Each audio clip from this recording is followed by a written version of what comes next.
TIFU by realizing I hadn't been using my graphics card for over 2 years. Around 2 years ago, I invested in a new PC that came with a GTX 1050. I didn't really notice any difference in performance when I used a laptop and was struggling to understand why anyone would even want to use a PC if there wasn't that much of a benefit.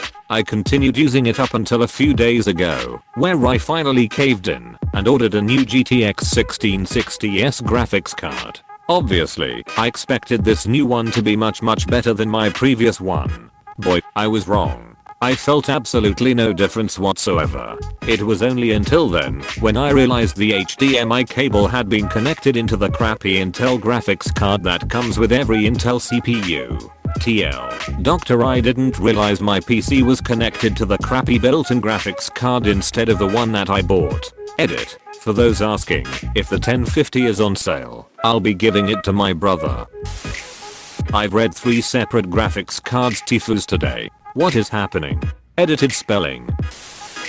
This happened to me when I moved house not too long ago. My BF gave me his old gaming PC and set it up for me. We moved in together last summer and he was working away from home while we moved. I set up my PC and suddenly it performed way worse than before. I complained to him when he got back a week later, saying how crappy the PC is. He took a look and laughed so hard. I, too, plugged the HDMI into the wrong slot. It's never the wrong hole, as long as it fits and someone is brave enough to plug it in. That's what I told my wife, but she didn't see it that way. Huh, that's not what she told me. I built a PC a while back with a MSI 970 Mobo, AMD 8350 processor, and I think a GTX 1070? I can't remember. It was the first I had built. Anyways, I built the PC thinking, this is gonna be op playing my games. It always was slow. I spent a year trying to figure it out. I had asked literally hundreds of people, made hundreds of posts and got nowhere, before I gave up and bought a gaming laptop. About a month ago my wife dropped my laptop and broke the screen, so I had to send it in to be repaired. I decided I would break out the PC and figure it out. After about 4 hours of googling and going down wormholes, I found a post about a slow switch on the actual Mobo. I flicked it the opposite direction and the ducking PC worked like a champ. Why the duck is there a switch? To make your processor operate at 1/4 the capacity? I don't know. Edit. The GPU was not GTX 1070. I think it was a GTX 970 maybe. I still haven't looked at it, but the 1070 was on my laptop. One of the few TIFU that op is actually in better shape after than before. Technically, they didn't even duck up today. They fixed their old duck up. Today I fixed up. One of the best TIFUs I've ever read. Thank you. Don't worry about it. My roommate got a PC off his brother, hooked it up, and was using it for several months before we ended up moving furniture around. I laughed my ass off when I went to unhook PC and saw the same issue. Had a $1,600 graphics card and was using the motherboard graphics. No wonder he complained about graphics a lot before that. What card did he buy with $1,600? Didn't 2080 Ti get that high during the crypto mining craze? When they first came out they were closer to $2,500 near me. I wanted one, but didn't have the bank for it. This reminds me of the time I was helping a buddy troubleshoot his dead PC, which ended up requiring a new power supply. I have built many PCs, but it had been a few years at this point, and technology changes fast. Anyway, we got it all assembled, but the power connector wouldn't fit. It was too big. We messed with it for a while, and finally I decided to uninstall it and drive to Macro Center 30 minutes away because I was sure there was an adapter of some sort. I walk in with the PS in my hand and tell the rep that I need an adapter to reduce the power connector from a 24 pin to a 20 pin. He takes the PS from me and without even blinking, disconnects the 4 pin from the 20 pin and hands it back. I nodded and walked away. I have 2 degrees in electronics and computer science. Every person that uses their computer for games should use a free benchmarking program that can be done through a web browser. This will tell you If your performance is on par with thousands of other people with the same or similar hardware. If your performance is drastically lower than other people with similar hardware, then something is wrong. Yeah, I did this. As soon as I set up my first PC, my SSD was apparently running at 60% capacity, and I'm like WTF. This shit is supposed to be fancy F. Why is it bad? Apparently it was in SATA port 4 instead of 0, so it wasn't running as fast as possible cause of that. Benchmarking your PC is pretty important. A few weeks ago, I realized I had an SSD in my desktop that I haven't been using since I put it in there in 2016. It's made worse by the fact that I built my desktop myself and really should have remembered putting it in there. I bought a bunch of registered RAM off of eBay. People with my PC said it'd work. I wasn't too certain, but it was cheap, so I tried anyway. I figured I could flip it if it didn't work out. I put the RAM in, and I got beeps on post, so I figured I was wrong. Oh well. RAM sat in a box under desk for a few months. I decided to give it another crack, and that's when I realized my PC had another bank of RAM that I totally didn't see, and I was mixing and registered. Lo and behold, removed all the old RAM, stuck the new DIMMs in, and everything worked. I'm such an idiot.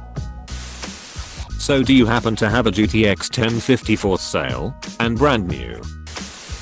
When I presented my wife with her first gaming PC and my first build ever, I made that exact same mistake, except this was with an AMD FX chip, which has no onboard. Lol. I feel you on this one. If it has no iGPU, it also means that the whole Linux doesn't have them, and that chipset doesn't support them either. So in the end, motherboard doesn't even have video output.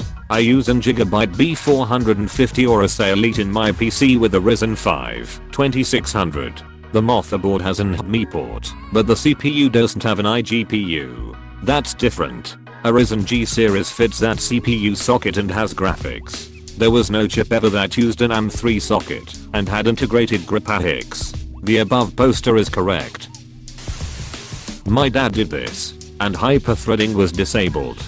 Went from default graphics and single CPU to graphics card and 4 cores. This was after 5 years.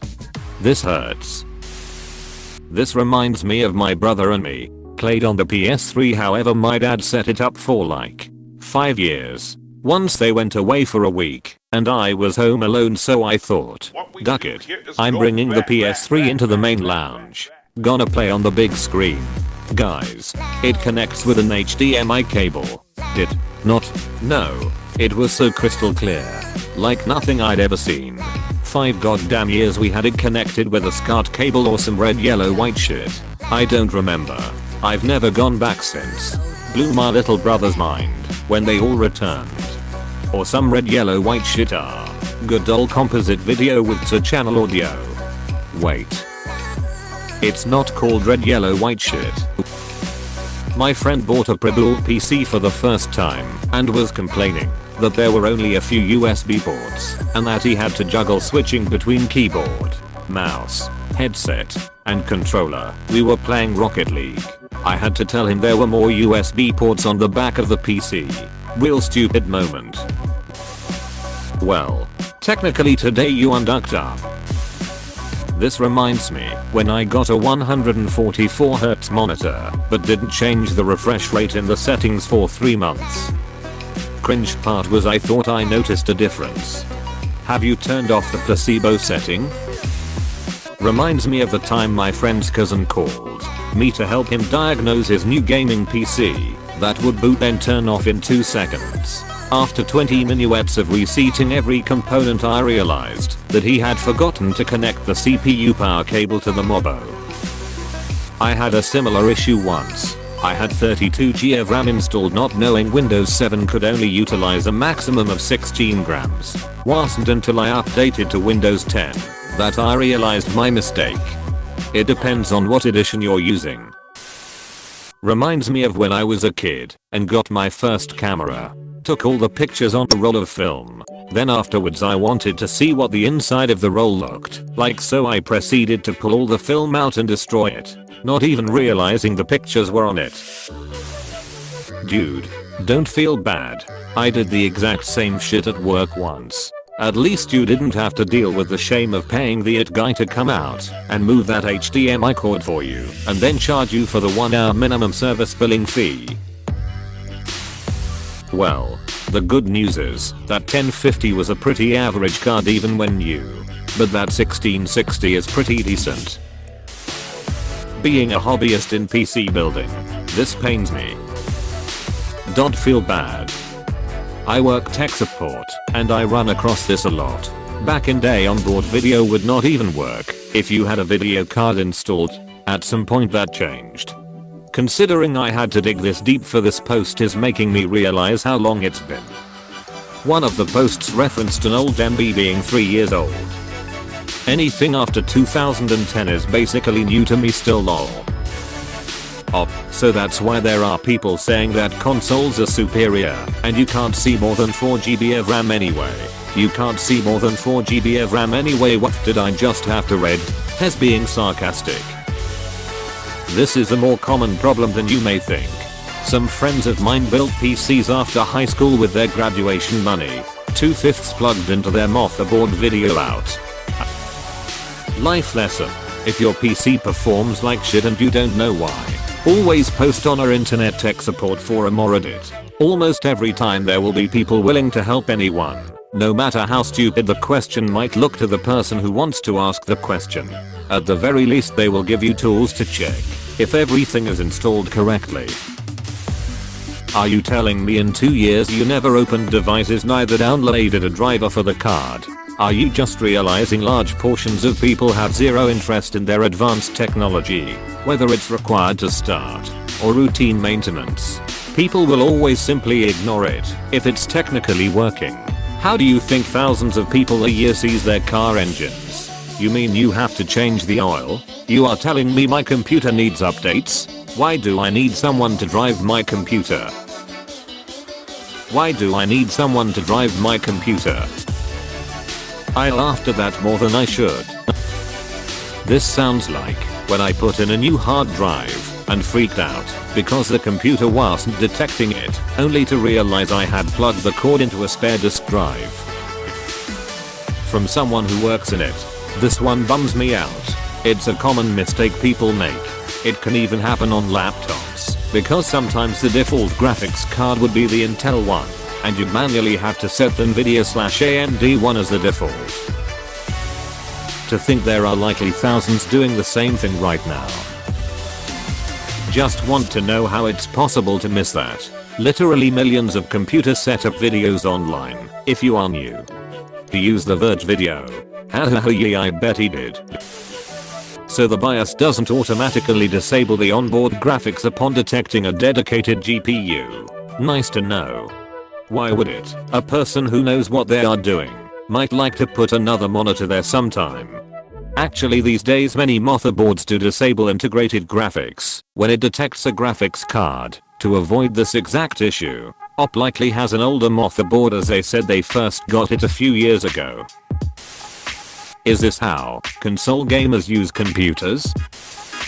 You installed the new graphics card and didn't move the HDMI cable to the new port. It seems like he used the wrong port with the old graphics card too, so he didn't think he needed to change the port. Surely you would realize when removing the first graphics card that nothing was plugged into it.